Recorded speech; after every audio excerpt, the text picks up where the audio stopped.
প্রিয় উপস্থিতি, আমরা সকলে কম বেশি হয়তো বা জানি রংপুর চারতলা মোড়ের ঘটনা। কয়েকদিন আগে একটা ঘটনা ঘটছে। স্বামী চাকরি করে, যে কোনো চাকরি হোক না কেন, সরকারি চাকরি হোক কিংবা বেসরকারি চাকরি হোক, স্বামী চাকরি করে এবং চাকরির যে ডিউটি আছে সেই ডিউটিকে শেষ করে নির্ধারিত একটা সময়ে বাসার মধ্যে ফিরে আসে। কিন্তু ঘটনাক্রমে স্বামী চিন্তা ভাবনা করছেন যে আজকে একটু ডিউটি আগে ভাগে শেষ করে নির্ধারিত সময়ের আগে আজকে একটু বাসার মধ্যে যাব এবং স্ত্রীকে সারপ্রাইজ দিব, স্ত্রীকে একটু আগে ভাগে গিয়ে তাকে আনন্দিত করব।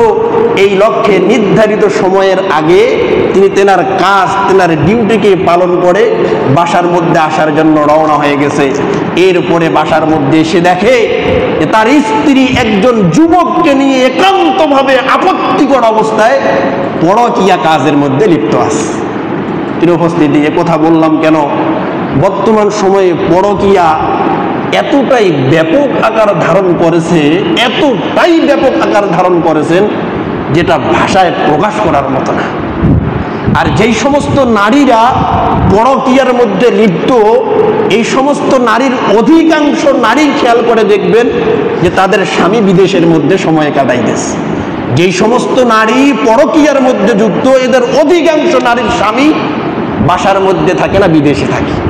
দেখা গেছে যে স্বামী 3 বছর থেকে বিদেশে থাকে, তো ওই 3 বছর সময় ধরে স্বামীর জায়গায় হয়তোবা দেবরকে, হয়তোবা আশেপাশের কাউকে কিংবা দূরের পরিচিত কাউকে, যার দ্বারা সুযোগ হয় তাকে স্বামীর স্থানে বসিয়ে, স্বামীর স্থানে দিয়ে তার সাথে সে সময়কে অতিবাহিত করতেছে। প্রিয় উপস্থিতি, যদিও স্ত্রীর অনুমতি নিয়ে স্বামী বিদেশে থাকতে পারে, তাতে করে কোনো সমস্যা নাই, কিন্তু এতে করে যে ওই স্ত্রীটা ভেজাল মুক্ত থাকবে এর বিন্দু মাত্র কোনো নিশ্চয়তা নেই। বিন্দু মাত্র কোনো নিশ্চয়তা কি নেই। আর তার বড় একটা দলিল হইল উমর রাদিয়াল্লাহু তাআলা আনহুর জামানার, উমর রাদিয়াল্লাহু তাআলা আনহুর শাসন আমলের একটা বাস্তব নমুনা। উমর রাদিয়াল্লাহু তাআলা আনহু তেনার শাসন আমলে তিনি একটা জিনিস করতেন। রাতের গভীর যখন হয়ে যাইত, মানুষ যখন ঘুমের মধ্যে থাকতো, এরকম রাতের গভীরে উমর রাদিয়াল্লাহু তাআলা আনহু তিনি নিজেই তেনার শাসন আমলে, তিনি যখন খলিফা ছিলেন, তেনার শাসন আমলে রাতের গভীরে মানুষের বাড়ি বাড়িতে গেতেন এবং কান লাগায় শুনতেন যে কে কোন অবস্থায় আছে, কে ভালো আছে, কে মন্দ আছে, কে সুখের মধ্যে আছে, কে দুঃখের মধ্যে আছে, কার কষ্ট কেমন।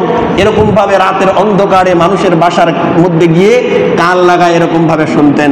তো কোনো একদিন ওমর রাদিয়াল্লাহু তাআলা আনহু শুনতে পেলেন যে একজন নারী ঘরের ভিতরে বিরহের গান গাইতেছে, ঘরের ভিতরে বিরহের গান গাইতেছে। তো ওমর রাদিয়াল্লাহু তাআলা আনহু শোনার পরে ওই মহিলাকে তিরস্কার করলেন, ফালতু মহিলা, তোমার কি লজ্জা শরম নাই, বেহায়া, তুমি এরকম ভাবে গান গাইতেছো।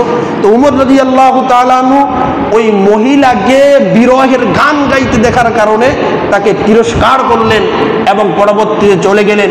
যাওয়ার পরে পরবর্তীতে ওমর রাদিয়াল্লাহু তাআলা আনহু জানতে পারলেন যে যেই মহিলা ঘরের মধ্যে বিরহের গান গাইতেছিলেন, ওই মহিলার স্বামী তাকে দীর্ঘদিন থেকে ফেলে রেখে সেনাবাহিনীর মধ্যে যুক্ত আছে, সেনাবাহিনীর মধ্যে যুক্ত আছে। তো ওমর রাদিয়াল্লাহু তাআলা আনহু পরবর্তীতে ওই মহিলাকে সমবেদনা জানাইলেন। আর শুধুমাত্র সমবেদনা জানায় ওমর রাদিয়াল্লাহু তাআলা আনহু ক্ষান্ত হননি, সাথে সাথে এর কারণ কি হতে পারে, কি কারণে তিনি বিরহের গান গাইতেছেন, এর কারণ কি হতে পারে, এই কারণকে ভালো মতো জানার জন্য সাথে সাথে ওমর রাদিয়াল্লাহু তাআলা আনহু তেনার কন্যা হযরত হাফসা রাদিয়াল্লাহু তাআলা আনহাকে এই ব্যাপারে জিজ্ঞেস করলেন। বললেন, আচ্ছা মা, বলো তো দেখি যে একজন বিবাহিতা স্ত্রী তার স্বামীকে ছাড়া কতদিন পর্যন্ত থাকতে পারে? একজন বিবাহিতা স্ত্রী তার স্বামীকে ছাড়া কতদিন পর্যন্ত থাকতে পারে? মা, তুমি আমাকে একটু বলো তো দেখি। হাফসা রাদিয়াল্লাহু তাআলা আনহা তখন ওমর রাদিয়াল্লাহু তাআলা আনহুকে উত্তর দিয়েছিলেন যে একজন বিবাহিতা স্ত্রী তার স্বামীকে ছাড়া সর্বোচ্চ 4 মাস পর্যন্ত নিজেকে নিয়ন্ত্রণে রাখতে পারে, তার স্বামীকে ছাড়া সর্বোচ্চ 4 মাস পর্যন্ত থাকতে পারে। যদি দিনদার হয়, আল্লাহওয়ালা হয়, আল্লাহ ভীরু হয়, মুত্তাকি হয়, পরহেজগার হয়, তাহলে এমন নারী বিবাহের পরে, বিবাহিত এমন স্ত্রী বিয়ের পরে তার স্বামীকে ছাড়া সর্বোচ্চ 4 মাস পর্যন্ত কি থাকতে পারে।